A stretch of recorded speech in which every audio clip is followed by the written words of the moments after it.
یا مہدی.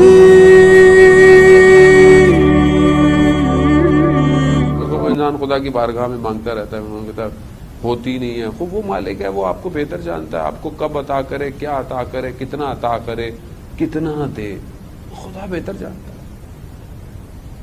آغا امینی کہ آپ کی صلوات جو ہے ان کی درجات میں اضافہ فرمائے. اللہم صلی علامہ امینی رضوان اللہ تعالی علیہ، اب جانتے ہیں صاحب غدیر ہے، کتاب لکھی، پہلے بھی آپ کی خدمت میں ان کا واقعہ بیان کیا. ایک کتاب چاہیے تھی ان کو، کوئی ایک نسخہ جو بہت نایاب تھا، یعنی بس 2-3 ہی نسخے تھے.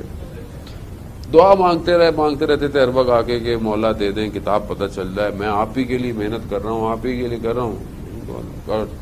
ایسے میں ایک دفعہ دیکھا کہ ایک بدو عرب آیا ہے اور اس نے امام کو بڑے عجیب طریقے سے پکارا، کہا اگر میرا کام نہیں ہوا، اور اس طرح کیا کہ علامہ امین کہتے ہیں مجھے بڑا برا لگا کہ کیسے امام کو پکار رہا ہے.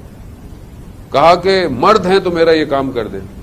یہ کوئی طریقہ ہے امام سے بات کرنے کا؟ ہمارے یہاں بھی ہوتا ہے بارہ میں امام سے نہ. بہرحال بدو عرب تھا، چلے گئے. یہ بڑے عجیب سے ہوئے گئے کیسے. تھوڑے دنوں بعد دوبارہ یہ کھڑے ہو کے زیارت جامع پڑھ رہے تھے، دیکھا پھر وہ آیا، کہتے ہیں آپ واقعاً مرد ہیں.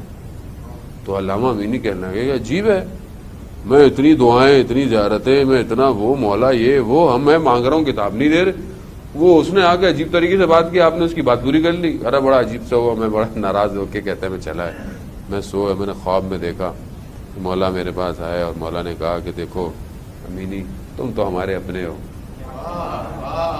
تمہیں نہیں بھی دیں تو تم نے کون سا ہمیں چھوڑ کے جانا، تمہارے عقیدے مضبوط ہیں. وہ ظاہر ہے اس کے عقیدے ضعیف تھے، اس کو دے کے ہمیں اپنے قریب کرنا تھا. خیر یہ اٹھے، ان کو شرمندگی ہوئی، روئے گریہ کے حرم کے معذرت کی. دیکھا دروازہ کھٹکھٹایا کسی نے، دیکھا خاتون کھڑی ہوئی ہیں، ان کے ہاتھ میں وہی کتاب ہے. تو کہنے لگی یار ہم اپنا پرانا سا گھر تھا ٹوٹ پھوٹ کے صحیح کر رہے تھے، تو یہ پتہ نہیں کہ یہ کتاب نکلی ہے. تو ہم نے کہا ہمارے تو کسی کام کی نہیں، شاید تمہارے ہی کسی کام آ جائے.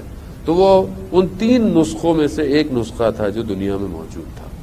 یعنی پہنچ جاتی ہے جب کتاب. بات یہ کہ ہم بعض اوقات یہ کہتا ہے کہ مولا میری بات کیوں نہیں ہو رہی، میری بات کیوں نہیں سن رہا مولا. لیکن بعض اوقات میں دیکھوں کہ جو میں مانگ رہا ہوں کیا صحیح مانگ رہا ہوں، اور اگر میں سمجھتا ہوں میں صحیح مانگ رہا ہوں، خوب مانگتا رہوں، کیا فرق پڑتا ہے. دعا ضائع کبھی بھی نہیں جاتی ہے. اس لیے کہتے ہیں کہ دوسروں کے لیے دعا کرو. جب آپ دوسروں کے لیے دعا کریں گے تو خدا آپ کی دعاؤں کو مستجاب کرے گا، اور جو دنیا میں دعائیں قبول نہیں ہوں گی اس کے بدلے میں عالم برزخ اور قیامت میں خدا جزا دے گا. اتنی جزا ملے گی کہ علامہ طباطبائی تفسیر المیزان میں جو آیت ہے کہ ادونی مجھ سے مانگو میں تمہاری دعاؤں کو مستجاب کروں گا، اس کے ذیل میں روایت بیان کرتے ہیں کہ جس شخص کو قیامت میں جزا ملے گی تو وہ بولے گا کہ یہ سب کہاں سے آیا. کہا وہ جو تم نے دعائیں مانگی تھی پوری نہیں ہوئی اس کا بدلہ ہے. تو کہتا ہے کاش میری دنیا میں کوئی بھی دعا قبول نہ ہوتی، کیونکہ یہاں تو جو ملا وہ تو ادھر باقی ہے. تو عزیزان محترم پہلی شرط یہ ہے کہ ہم مالک نہیں ہیں، مالک وہ ہے. اس کو پریکٹس کریں.